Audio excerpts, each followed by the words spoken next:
Dr. Shemena, welcome to the Couply Relationship Advice Podcast. Hi, Tim. Thank you for having me.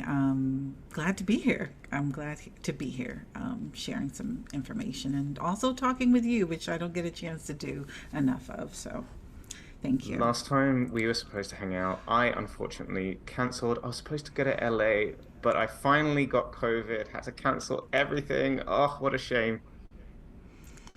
Well, COVID catches up to all of us.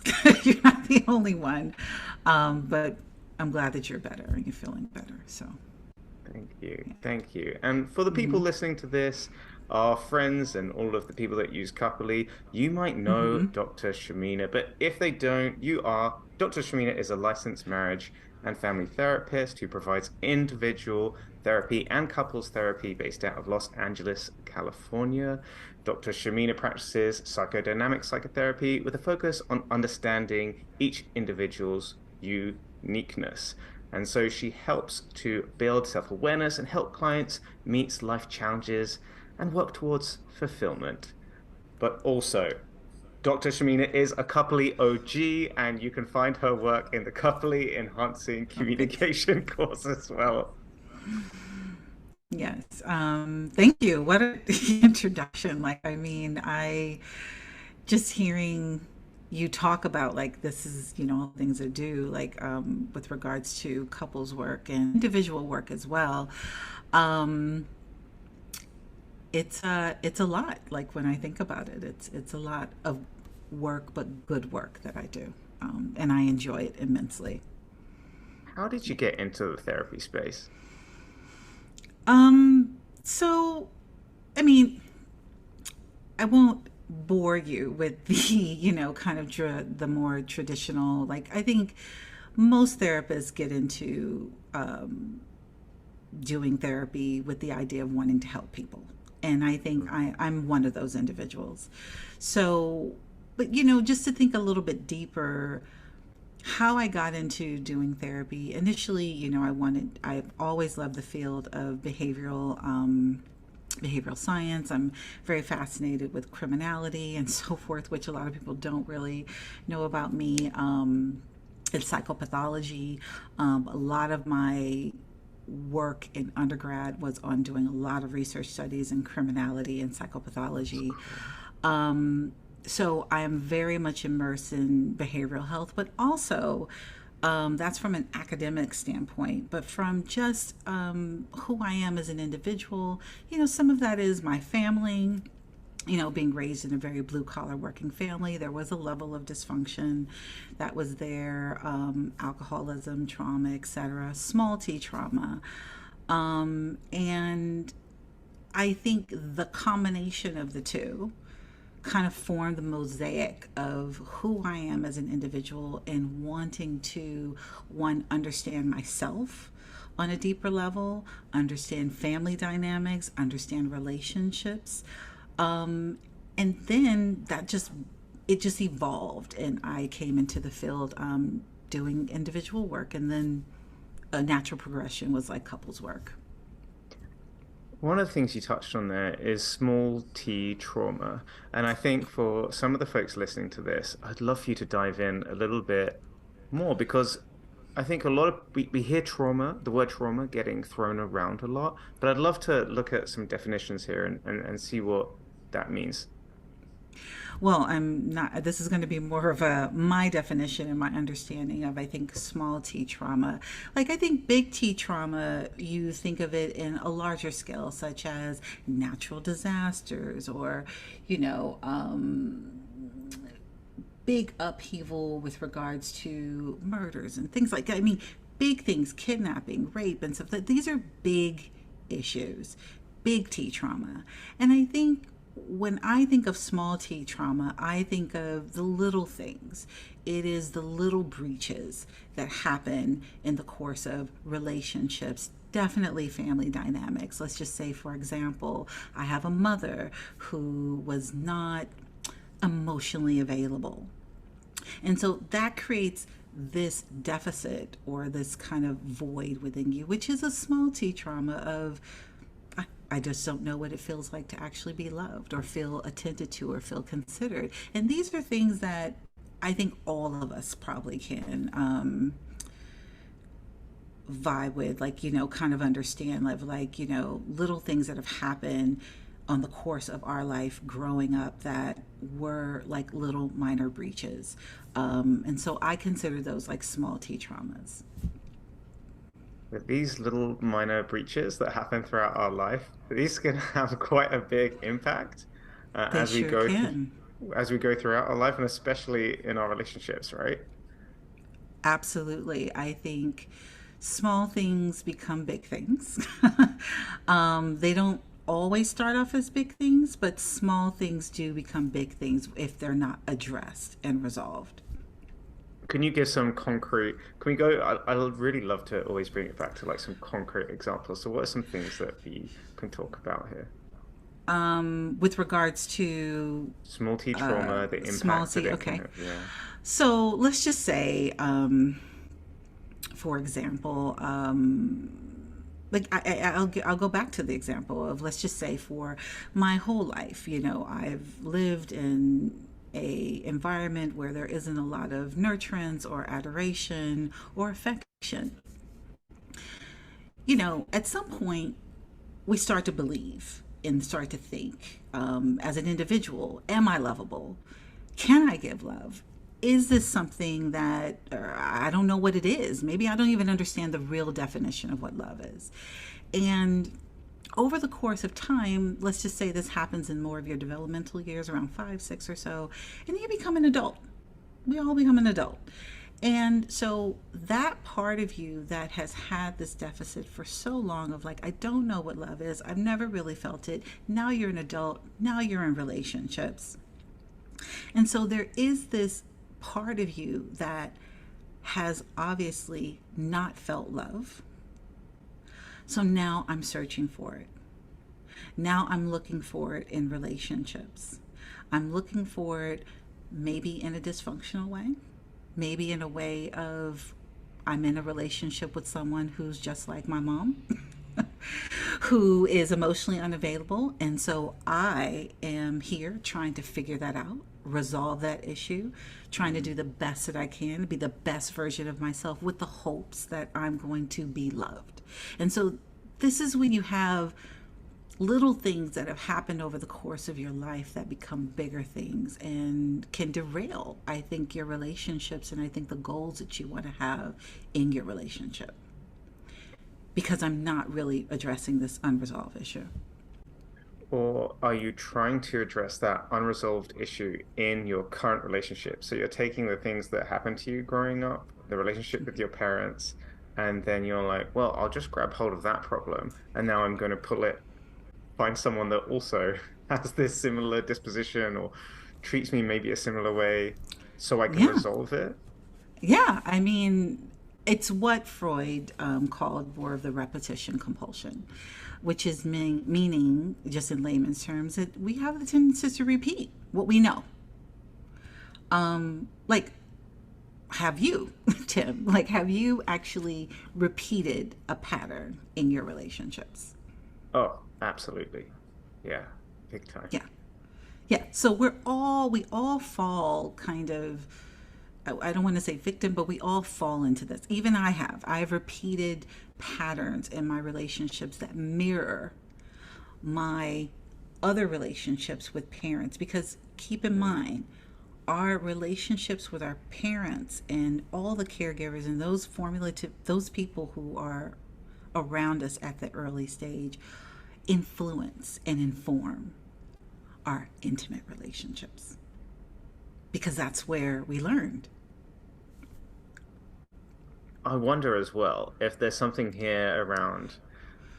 We've been writing a little bit around the different stages of relationships, right? And so in that limerence phase, in that infatuation phase, when all of those brain chemicals are going around, it's probably so healing because in that moment of the relationship, right? Your partner isn't their true self. They're sort of their like highlight Yeah. reel. And those Yeah. first 2 years, you're probably like, wow, this is the person. They have this say if you have a stern family, they have this stern thing about like my family, but I've managed to break it down, and now I'm seeing them open up. So in those first few years, it's probably a very heady cocktail. Yeah, I mean, this is, it's a wonderful phase to be in. And with my couples and even individuals that I counsel, like I help individuals in that moment, in that space, like within the first like 6 months to a year, to manage their expectations, because there is this part of a lot of our psychology of just like wanting to think like, oh, this is it, I found the person, like this person me. But we all relax into becoming ourselves. And a lot of, and I'll just kind of say this like in more in psychological terms, like in the first early stages, it is about mirroring. I give this example. Like if I go to a bar, if I go to a bar and I meet somebody, and this person is, I get a drink, they get a drink, and this person's like, oh my God, you're the most beautiful person in the world. And I'm like, oh, that feels so great. That feels so this person sees me. They see all of me. And now I'm attracted to that. Mm. The love and like you look great and like you're so amazing, you're so amazing. I'm attracted to that. And then let's just say, I'm just giving you an example, I decide to go home with this person. And then the next morning I wake up and I'm like, this person is not saying these things. And I'm completely disillusioned. But in that moment, you fall in love with all the things that this person is doing and what they're saying. And in a lot of ways, it is kind of an illusion, because we all have to relax into who we are. And that doesn't mean that it's not true. It just means that it's part of like this phase of like, I'm falling in love with all of what I hope this person can be for me. And I have to come to have a sense of reality of like who this person is versus who I want them to be. And I What think is this is a so, transitional phase that we yeah, all have to kind of navigate, when it comes to relationships. yeah. And what are some ways of people getting either through the transitional phase? What are some ways of people getting through this transitional phase after this heady attraction phase? Um, I, I think a few managing expectations is one. I think it's a huge deal, like managing your expectations of the person, but also paying attention to the reality. I can't reinforce that enough, which is what is the reality of this person? What is it that they're not just what they're saying to me? What is it that they're doing? Both matters. The version of them that can say words, but also what they're doing. Put those two together. Does it match up? Because a person can tell you all these wonderful things. You're amazing, you're amazing. But then I don't call you for a Mm-hmm. week. Mm-hmm. I don't call you for a week. So how do you make sense of that? And I think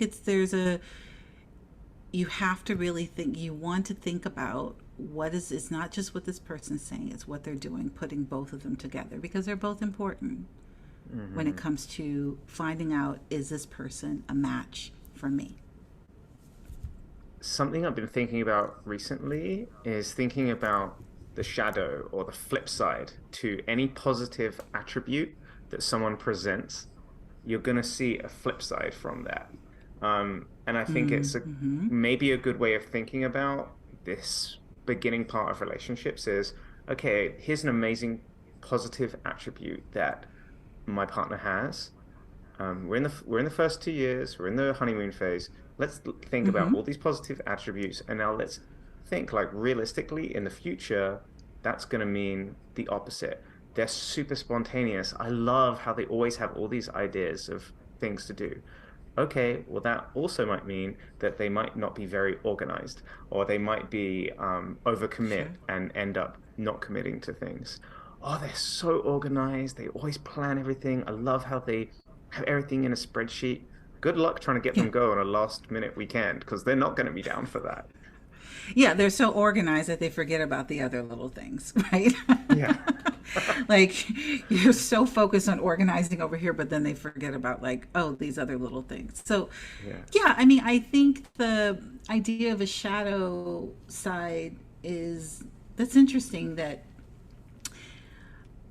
I would say more or less like it's more of the other version, the other side of the person. I think the shadow side, can be, I think a lot of the negative, let's just say like attributes of a person. It doesn't have to mean that it's seriously negative, Hmm. but these are things that, such as the example that you gave, which is the person can be forgetful. Maybe they're overthinking to the point that they actually forget. Or you know, um, or I, excuse me, overthink and maybe I clean a lot because that's another thing. Yeah. I'm like so anxious and it's like I clean, which it can be positive, but also Yeah. how is that for your partner that Oh, you yeah. live with, where they're cleaning behind you, and it becomes, challenging to actually be around this person. So navigating that. And I think some things I think can be rise to the occasion, or if this is something that can be pretty serious that we need to talk about and work through. And some things are a little bit more benign, like someone who's forgetful. I mean, we all forget things. I mean, it's to the extent. Again, there's grades of like how you can view this. And it really depends on it, how you view that as well, because some people can view, oh, my partner's a little bit forgetful. It's not a big deal. But some people can internalize that and be like, you don't care about me because you forgot this. So it's almost like how much positive intent are you assuming? And also kind of like you said earlier, how much of this is a pattern? Is words matching behavior? Is this a continued thing in which your partner's forgetting major events Mm-hmm. or when you ask them to do something? Because then that can drive Mm-hmm. you absolutely bananas. Mm-hmm. Mm-hmm. I think you bring up that's a really good point, Tim, which is the internalization of, I think, a lot of what I try and help with when I work with couples is this idea of, I think a lot of times in couples therapy, a lot of what I do is I help individuals learn how to communicate. But I also help them learn what is their internal blueprint that is influencing their behavior. And one of the big things that happens in couples is a lot of times people will become very defensive. Like, let's just say you start off a conversation and I'm feeling a particular way, and my partner says, well, I forgot to, forgot about our dinner plans. And so I internalize that he doesn't love me.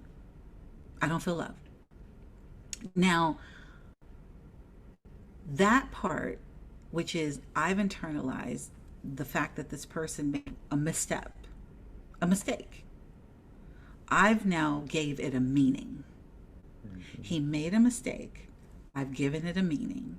And that meaning comports with my own understanding of how I view relationships. And I think that's important to tease out because when you are defensive and you kind of stay in that place, I think defensiveness keeps us from learning. See, because I'm defending against the reality, which is this person's flawed, I'm flawed. Mhm. I'm defending against this person. I'm holding on to the belief that they just don't love me. It's a very self righteous position. But that keeps you from learning that we're all flawed. We make mistakes. But I can also learn that just because he made a mistake or he didn't follow through on the plans for dinner has nothing to do with loving me. I've conflated the two. And now I have to separate them and give it a different meaning, if that makes sense. It makes complete sense. And I'm wondering, once these two things have been conflated, do people then look for evidence to back up this conflated belief? Yes, I mean, that's how a lot of arguments happen. And I think how a lot of repetitive arguments happen and they become very entrenched into them because I have this thought. Well, first, let me just back up. I have a feeling, and then I have a thought, and then I gave it a meaning. And now it becomes a truth in the relationship. And so it becomes very cemented. And then I didn't even realize I instigated my own demise. I didn't even realize it because I've just, I feel it, I think it, I gave it a meaning, and that is what it has to, that's what it is. And it's dismantling that, which takes time. A lot of our defenses and the reasons that we are defended and guarded on these issues come from deeper roots that have to be challenged and looked at and understood. And there could be like 100 of these things in a relationship operating simultaneously, right? I mean, look, we are, when you think of humans, we are like a collection of 365 pages of history. So it takes time. It takes time. Um, you're based in Los Yes. Angeles, California. Uh-huh. And obviously this is the hub of the entertainment industry in North America. Being in that space, are there any more common things or issues that you see between couples? Um, I think a lot of the issues that I see that I recognize in Los Angeles, it might be a little bit more central to Los Angeles. It's not exclusive. Is a lot of narcissism, but that actually happens like all over. But with the entertainment industry, there's, narcissism and there's, a lot of personality stuff, but mostly a lot of narcissism that you may come across here. But otherwise, I think there are regular, issues that happen in couples. It just may be at a different level. It may be Mhm. magnified a little bit more because of whatever the status is and whatever the socioeconomic issues are. Much like trauma, narcissism is something that is so Mm-hmm. popular. It is, there are so many articles about it. You search it, hundreds and hundreds of articles come up, and I see this a lot. But it is actually Mm-hmm. a defined psychological principle and concept. And I think that we have this like this broad sort of zeitgeist understanding of narcissism, and then there's actual like more of a clinical understanding of narcissism. I'd love for you to Okay. talk a little bit more about what is the definition, like the true definition. Okay. So before I dive in, have you ever met someone who's a narcissist? I don't think I've met in person, but I think I've watched him on TV. Okay. I'm thinking of some of the reality TV shows that me and my S- girlfriend binge. Like, what do you think a narcissist is? A narcissist is someone Like, that what's your will understanding? my understanding is that a narcissist is someone that will stop at nothing to reach their goals and use people in a way that means that they are going to push themselves constantly forward and ahead. This also reflects on their how they look and how they appear, how they carry themselves. It's all strategic and moving forward. That sounds good. That sounds good to me. um, well, okay. So, sure. I mean, a lot of there's so I think very similar along the same lines. I will just add in, I think a narcissist is someone who's so self-absorbed Mm, that they're incapable of truly considering and empathizing with the feelings of others. Um, like they fit the bill of they're like a legend in their own mind. I mean, it's like Donald Trump or something like that. Like yeah, very robust psychology of I'm a legend in my own mind. And so yeah. at the underpinnings of a lot of narcissism is that they're desperately fighting to keep the haunting voice of their unconscious away from their awareness. So it's the idea that this grandiose state of who they are. Like they have a hard time really relaxing into who they are as individuals. They feel very superior. They demand or adoration, irrespective of whether it's warranted or not in the audience or merit.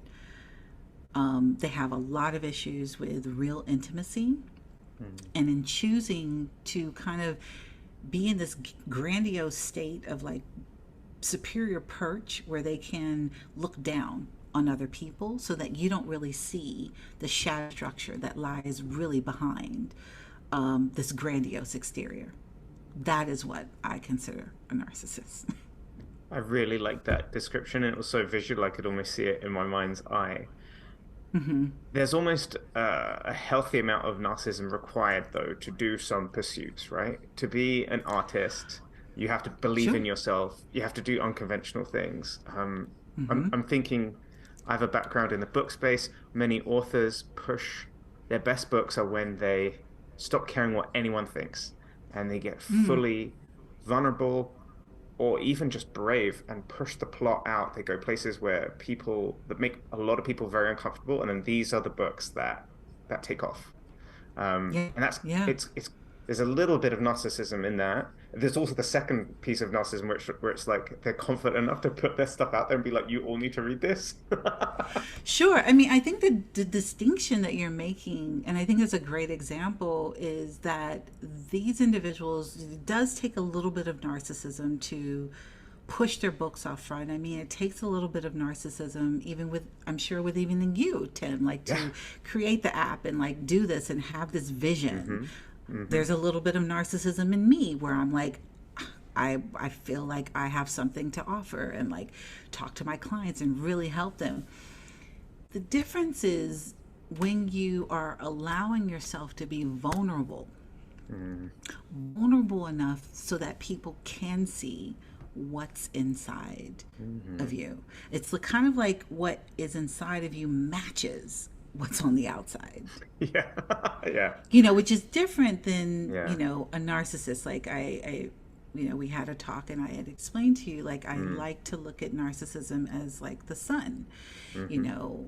So you have the unhealthy version, which is the sun that has all these planets that revolve around them and they're just kind of just floating out there in space, but just revolving around the sun because it has all this mass and it's bright and it's shiny. The difference between that and healthy narcissism is I can be the sun and have all these planets revolve around me, but I'm giving off warmth. I'm giving off a lot of warmth. I consider the planets that are revolving around, like I'm making sure that they're, taking, like, that's a healthy sense. And it is understanding that narcissism, I know, gets a little bit of a bad rap, but there are shades of it. It could definitely be pathological, but there are healthy versions of it. Just think about like when you are growing up as a little kid and you're 2 and 3 years old. At that stage, your whole central focus is on me, me, hmm me, me, me, me. hmm hmm And so there's a version of that that's like quite healthy, of like I can see like I am a person and I believe like I'm a person. I'm here. I have a self. That's healthy.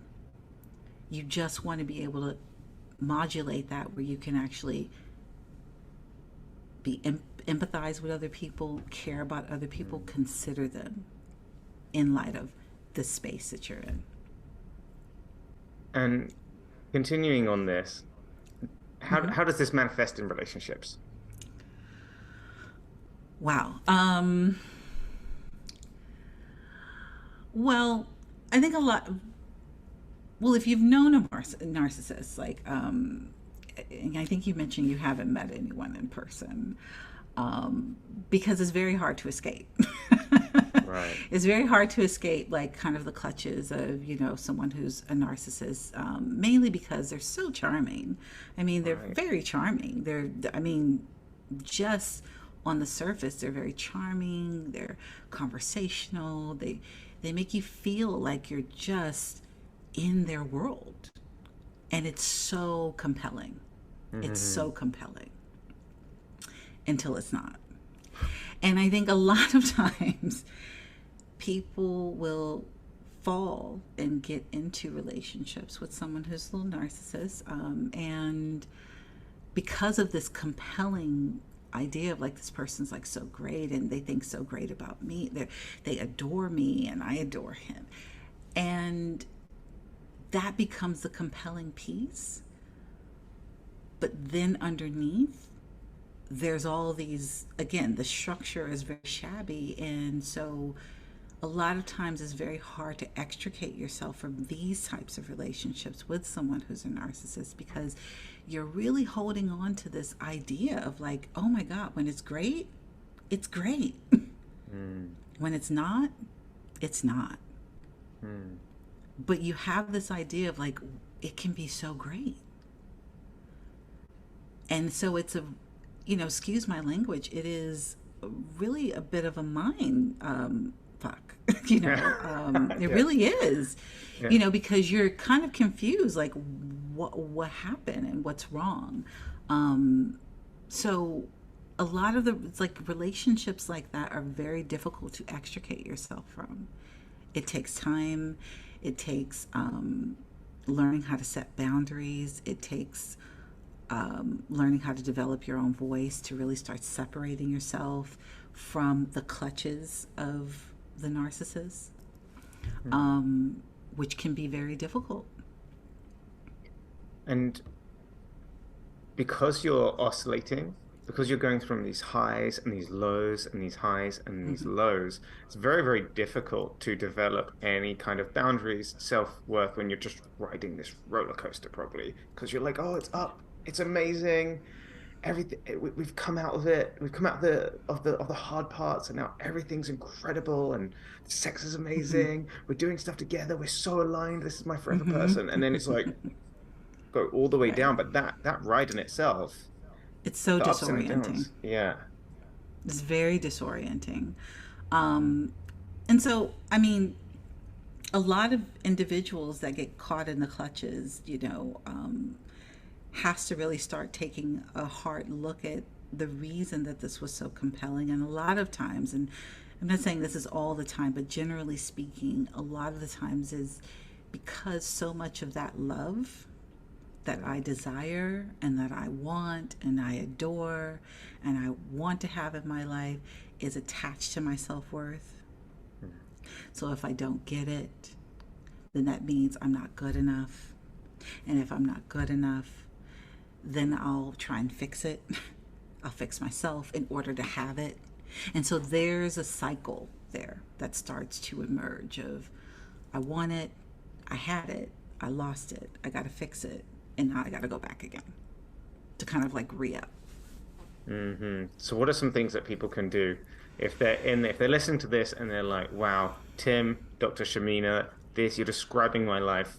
What can we advise them to do? So, one of the things I would first strongly urge is go to therapy.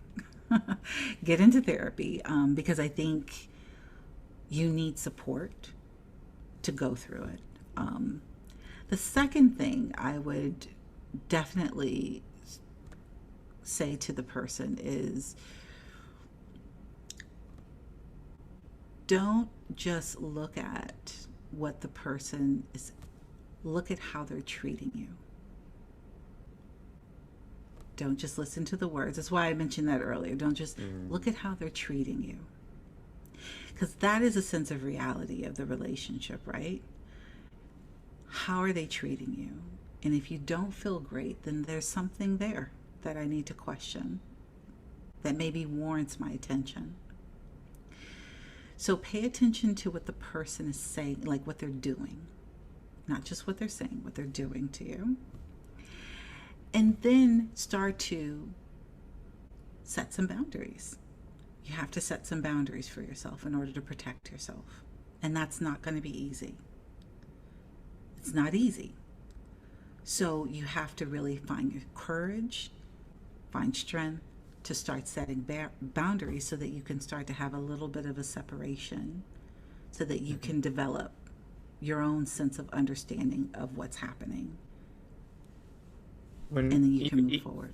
Mm-hmm. when it comes to setting boundaries, can we Mm-hmm. give some people some concrete examples here again? Setting bound like talking about boundaries. Sometimes Mm-hmm. I've spoken with people that use our app, and they're like, "What is a boundary?" And I realized that in this Mm-hmm. podcast, I'm talking to relationship experts. You've been doing this for years, and Yeah.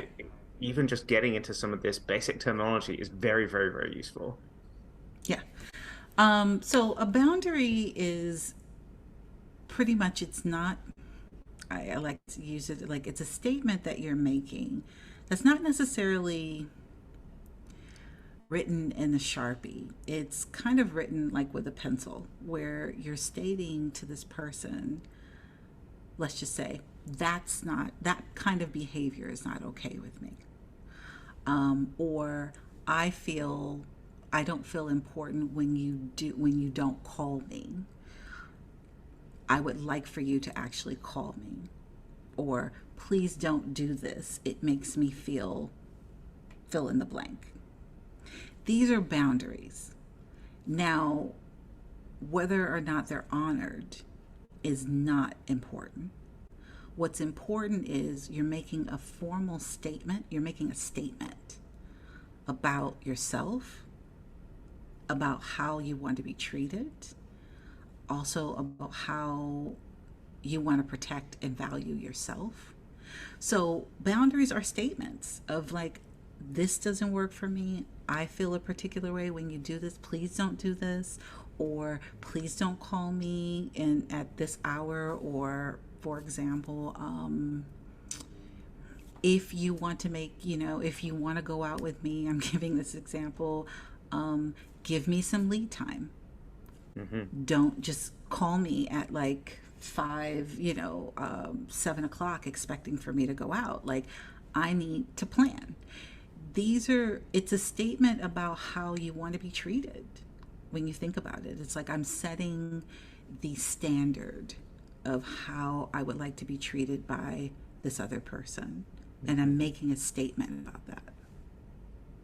If you are someone who is passive, if you're a people pleaser, these can feel terrifying because your whole life you haven't said a thing. Mm-hmm. You've maybe just held it inside and then blown up over something completely different later. It can be Mm-hmm. very uncomfortable, and some people don't even know what their boundaries are until it's been crossed, and then you get a bit of an icky feeling inside.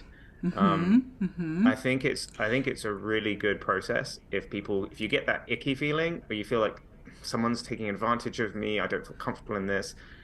That's a really good Right. sign for, hey, you've just discovered a Right. boundary. Absolutely. That feeling internally, like this doesn't feel great. I feel like I don't feel good about this. I don't feel good about what just happened. That's a feeling that you want to take notice of. And I think, sometimes we can override it and rationalize it, but the point is that when you have that feeling, like you said, that ick, that feeling of this didn't feel great, like I didn't feel good, after this phone call or after this meeting with this person, I need to pay attention to it. But if I'm a people pleaser, then I might rationalize the behavior and I might say, well, it probably wasn't that bad. Maybe they had a bad day. That's the reason that they did what they did. And so it's okay. I don't blame individuals who are people pleasers, who want to appease other people, for being a little frightened. I don't blame them for that. Because two things happen. If you can either tolerate that icky kind of feeling, which isn't great, over time, that starts to erode your self esteem, it starts to bring about feelings of depression, which is not great. Or if you're courageous enough, you start to risk it. So you have two options as a people pleaser. I say this. You either repress the feeling, which can land you in feeling depressed, which can erode at your self esteem, which can also lead to other issues, or you can risk it. which means now I'm putting the relationship, I'm getting up close and personal in the relationship where I am making a request of like how I want to be treated, which the person on the other side may have an issue with. But it's all for your benefit. It's all for your benefit to have someone really respect you. I have this saying with a lot of my clients, like, would you rather be liked or would you rather be respected? I would like to be respected first. Yeah. Because if I'm respected, then eventually you'll probably like me because I'm a likable person. you know? But Yeah. if I lead with wanting to be liked, that's all I'm going to get is being liked by people, but they're not going to respect me as an individual. Hmm. So I think it's important to think about, like, again, what we're leading with. I think a lot of, even in our conversation today with talking about relationships and speaking up for yourself, asserting yourself, communication, all of it begins with our own psychology. It's a window into our own psychology, because how we think and how we feel about relationships and how we engage with others is about our own psychology, and it could take us down a very narrow path if we're not aware. Mm. In these conversations, these aren't easy conversations to have. When you're having a serious conversation with your partner, I mean, you can still bring some levity into it, but sometimes it's not appropriate to do that. I'm thinking about if someone's not treating you the way that you want to be treated, right? Mm-hmm. Um, you're in a longer term relationship. Maybe you just crossed that 2 year mark. The Okay. sparkle's starting to go. The honeymoon Uh period's huh. over. Um, and you're getting the sense that your partner's not treating you in the manner that they used to. You can feel it starting to slip away. Mm-hmm. These are tough conversations to have because you know actually the way that your partner responds to it is going to have a significant, it could have a very significant impact. Sure. What are some Sure. good ways of teeing it up?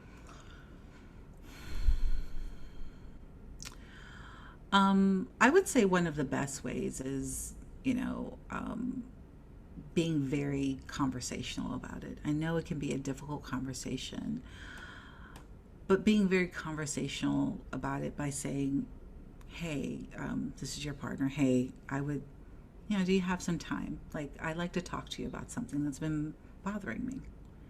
And if you're with, if your partner is right there, of course, like, what's bothering you? This is what's been bothering me. I'm been noticing like I don't feel great when you do this, but make it conversational. I think sometimes Mm, it may feel, and I want to, it may feel like this can be a very big conversation because I've never really done it.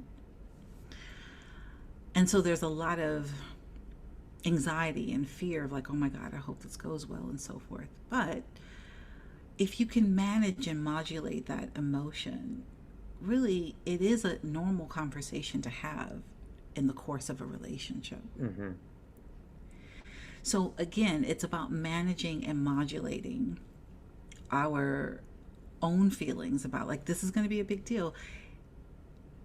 It's a conversation, actually. That's really what it is. It's a conversation about something that's important, which is your relationship that we all have to navigate at some point. And it's important to build that in sooner rather than later so that you can start getting into the pattern of conversating about topics. I think oftentimes with couples, there's an unspoken agreement, usually within the first year, of what we will talk about and what we won't talk about. So for example, like if one person is like really touchy and they can't really take feedback or anything like that, hmm then there becomes this implicit understanding that I'm not going to share and I'm not going to talk to my partner about that. So each individual kind of colludes in a way of we're not going to talk about this issue. And then you stop trying, and then you live in silence, which is not great. Mhm. So problems almost have to be huge before you actually discuss them. And a lot of times you want to start having these, practicing having these conversations, these little conversations at the beginning before they become bigger conversations. A lot of times we know that these are things that have been happening over the course of time, back to back to back. We have to, an individual has to kind of get the courage to say, like, you know, if I'm going to be in this relationship, then I have to build the courage and the strength to, like, let's start creating a new pattern in this relationship where we can start talking about things and be more open. And it's a relationship superpower. If you can get to the point where you can do this in your relationship, you'll build so much trust and you Oh my start God. feeling like there's nothing that we can't talk about and your partner's receptive. You've had these not hard conversations, but you've had conversations that are around things that you want to try differently or things that you're not happy with or Hmm. just even things that you're seeing your partner do or things that they're seeing you do and you can talk about it as a team. And that feeling when you have an issue, you bring it up with your partner and they're like, "Oh, that's really fair. Like, thanks for bringing that up. I'd have hated you to carry that and not share that with me." And you feel like, Yeah. "Wow, this is Yeah. awesome." Like, Yeah. it's a really great feeling.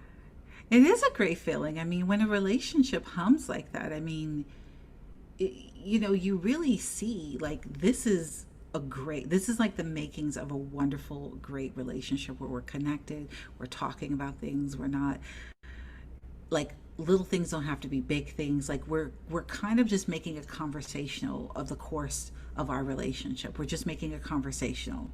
And that's when it really hums.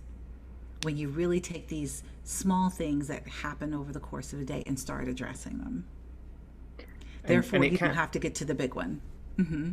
That's it. And this is what I was thinking is that you can make it loving too. It can be around, it can be done in a very loving way. Um, Hmm. because you can say like, hey, this is really important to me and you've always done it like this. I've noticed recently that you're doing it like that and it's starting to make me feel like this. And Exactly. and and the person will hopefully if they're open and if you're saying it in a way in which if you're saying sometimes your messages have to be given in a way that can be receptive by the partner and then they can give it back. Hmm. I think, I mean, what you said, I think is important. I'm sharing this with you because obviously I feel a particular way about the way things have been going. And I don't want to shut down. I don't want to be unhappy. So I'm really giving you a gift by sharing it with you. And if your partner can be open to receive it and not personalize it, then there's an opportunity for the couple to grow from that experience. Hmm. If the partner's not open, that doesn't mean what you did, like the other partner who was sharing the information, it was bad or it was wrong and I'd said it wrong. It means that, oh, my partner wasn't able to receive it. That's it. And now the conversation shifts, not just about what I'm feeling, but now shifts to what's happening with my partner, that they shut down or they got defensive or um, weren't able to hear like what I had to say, because then that needs to be resolved, right? And this is the big thing. This is what we talk about so much at Couply. This is what we hear so much. And it is around trying to talk to your partner and they're not Mm-hmm. listening. And I think Yes. is this something that comes up a lot for you? I'm assuming it is. Oh, absolutely. I mean, I think defensiveness is, because I think when people get defensive and they shut down, they take what you're saying as a personal attack rather than an expression from their partner sharing like what they feel. And the defensiveness of like, I took this personal, keeps you from learning something about your partner. It keeps you from learning. And I think that's important. Like, if you want your relationship to evolve, you want to, let's put down the defensiveness and say, wait a minute, let me take a beat. What is it? What part of what my partner's saying could be true? What if there's something in there that's true? Also, what's the worst that could happen if I receive what she says? He or she, I mean. What's the worst that could happen? These are questions that you can ask yourself to stop yourself from kind of defending. Mm-hmm. It's like, wait a minute, let me just think for a moment. Let me think for a moment. What is it that my partner's saying to me? It's very frustrating to be in a conversation with someone where you're trying to get through to them and they are like batting it. You're trying to say something and they are batting it back immediately without thinking about it. It's like Mm-hmm. they're thinking of their response as you're talking, and then that response is there, and you're like, no, you haven't listened to what I said. Mm-hmm. And I mean, you sound it's like you have a lot of experience with this, Tim. Like, I just think it's like probably something that I've had to unlearn, to be honest. This is why I know it so intimately, is because I did a lot of debate at school. And so at university, I thought it was so cool. And it is the worst training right. for your relationship that you could ever Mm-hmm. have. It might be Yeah. great for your career, it might be great for intellectual Right. development. You use your debate skills in a relationship, you are fucked. Yes, It's yes, yes. terrible. I mean, I think that's one like one of the things that I will say. You never. I think you don't want to use logic. I think this is like another communication technique. Like, you don't want to use logic a lot with your partner. Like, you don't want to kind of logic them to death of like, well, you said this and I did. You kind of like give the list and like you're almost like debating a point. Hmm. You Hmm. don't want to do that, because then your partner is just going to shut down, because they're thinking to themselves, wow, they're not even listening to me. I don't feel heard. And so if you can put that down to the side and listen, you stand way better of a chance to really grasp what your partner's saying. Like, it doesn't mean that you're wrong for how you feel. It just means that I need to put that to the side for a moment and just focus on the conversation and receiving it.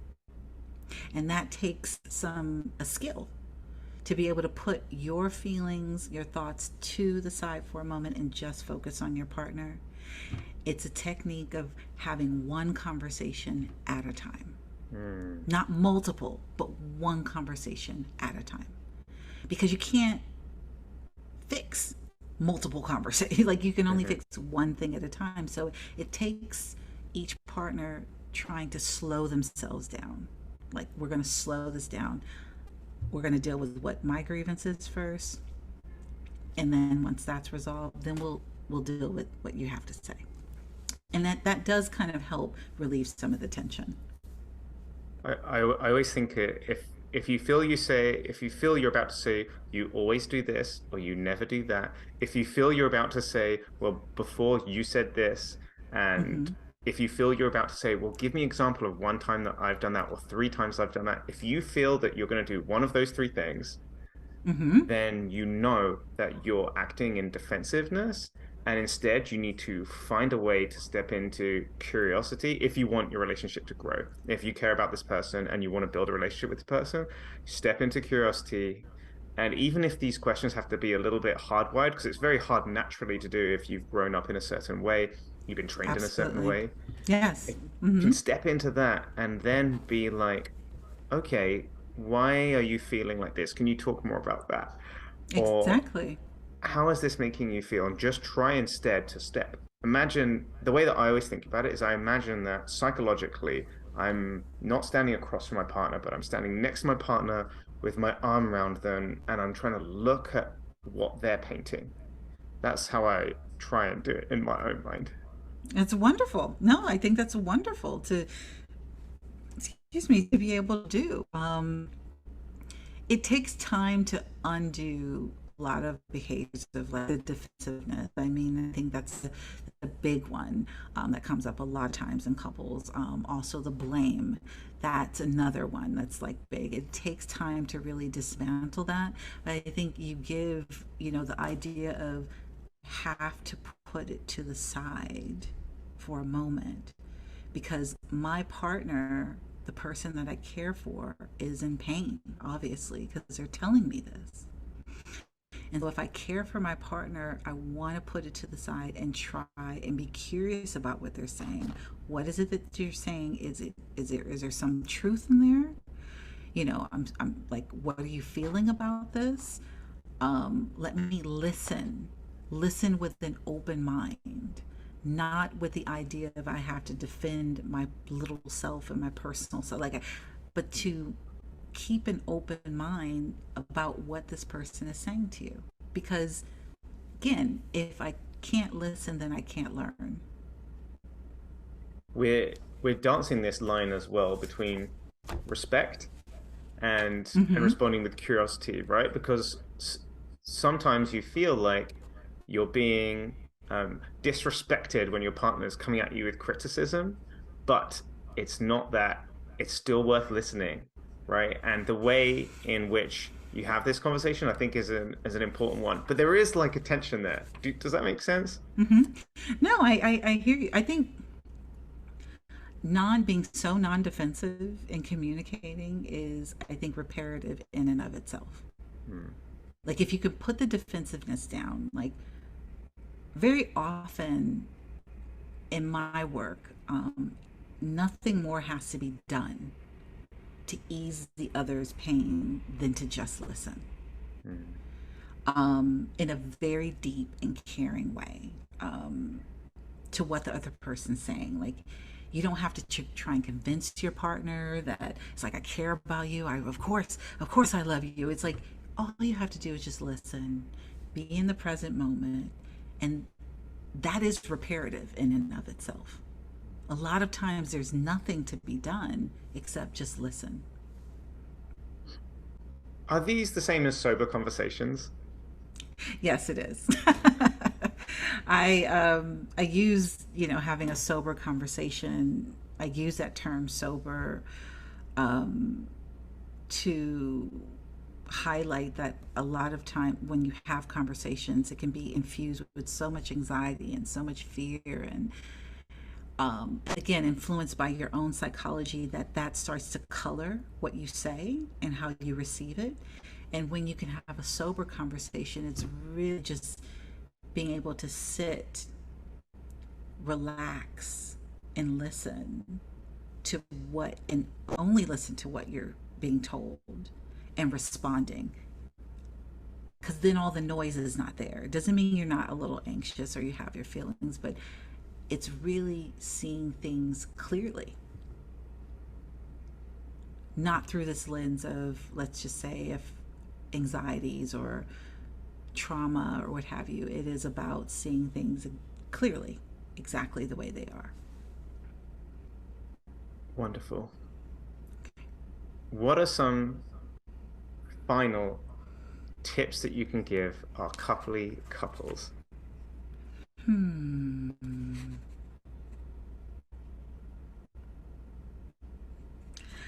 One tip? Can I give one tip? Yeah.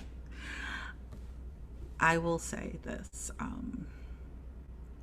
I think one tip I will give to all of you who are listening, um, I think a high form of love occurs when your partner is brave enough and strong enough to express themselves and be vulnerable. Don't shame your partner Mm. in that moment. Um, because it's hard to be vulnerable, to express your innermost feelings, only for the person to say, well, that's wrong. It's like, when that happens and you see your partner saying, I feel sad or I feel unhappy about this, it's so important not to shame them and make a commitment to yourself to understand as opposed to defending or counterattacking. I think that is a key big thing to the process of repairing a lot of, underlying issues is committing yourself to understand and to listen and to be curious and non-shaming and non-attacking, especially when you're trying to be vulnerable to fix something. That's beautiful. I love that. I love that. Right.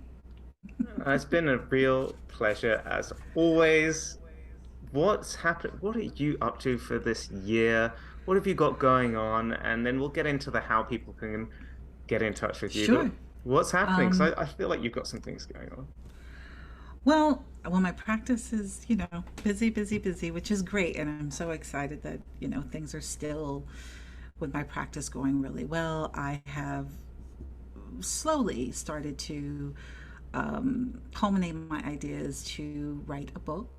Oh, exciting. A lot of the book will be not necessarily on couples, but it will be about my experience as a Black woman and therapist, um, navigating the world, also relationships and family. Pretty much kind of like a guide and an understanding of like how to not allow your past to dictate your future. And so that will be kind of like the crux of the book. I'm still like working on, the, inner workings, but that will be pretty much what it will be about.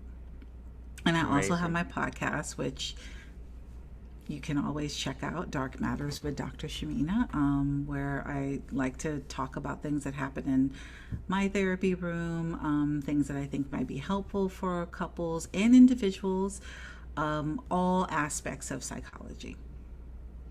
Podcast is excellent. It is Dr. Shamina giving you your own mini therapy session right into your ears or ruminating about interesting things.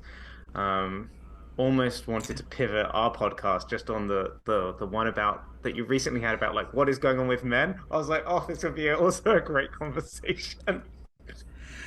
Well, I did actually a podcast on like what was happening with men. I think I might follow up with like a few other parts, but you can check it out. Like it's Yeah, it's it on was my great. website. I'm on. Oh, you listen. Yeah, I listened to it. I Great. listened to it. Oh, It was that's great. fantastic. That's wonderful. So you heard it from Tim. Like it was great. So you guys should check it out. And you also have a course? Actually, the course, I'm going to redo the course. Actually, I'm going to do something a little different that may be focused on probably more so individuals. I'll leave the couple stuff to you, Tim.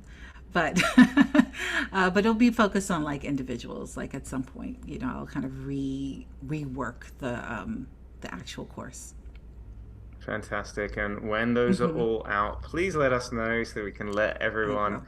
I in Couply definitely know will. as well. Well, it has Yeah. been such a great conversation, such a pleasure as always. I always really, Always really thank enjoy you. our conversations, and I just so appreciate Same. you being part of Couply as well. And if you're listening to this and want to see more of Dr. Shamina's work, you can check out the Enhancing Communication course in Couply. You can click on her there and then go to her website. But if you're listening to this, it also will be in the show notes below as well. Thank you. Thank you for having me, Tim. It was great.